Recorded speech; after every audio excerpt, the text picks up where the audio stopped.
আসসালামু আলাইকুম বন্ধুরা, আপনারা সকলে কেমন আছেন? আজকে আমি রান্না করব দেশি মুরগির মাংস, পাঙ্গাস মাছের ঝোল এবং ব্রয়লার মুরগির মাংস রান্না করব। তো যাই হোক, আমি প্রথমে পাঙ্গাস মাছ এবং মুরগি দুইটা চুলে আমরা রান্না করতেছি।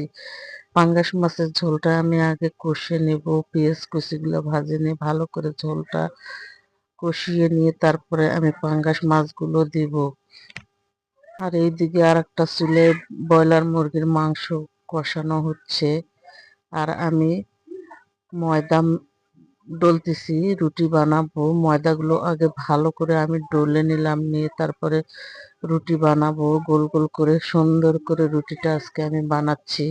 আর দেখেন, এইদিকে আমার পাঙ্গাস মাছের তরকারিটা হয়ে গেছে। আমি এখন এখানে খোলা দিলাম, দিয়ে রুটি গুলো ভাজবো। এত সুন্দরভাবে আমি রুটিগুলো ভাজতেছি, কোনো দাগ হয়নি রুটিগুলোতে। তো যাই হোক, এই রোদের মধ্যে কিন্তু আমরা রান্না করতেছি। খুব অনেক কষ্ট করে রান্নাটা আমরা করলাম রোদের মধ্যে। তো আমার এই রান্নাগুলো আপনাদের কেমন লাগলো অবশ্যই একটু কমেন্ট করে জানাবেন।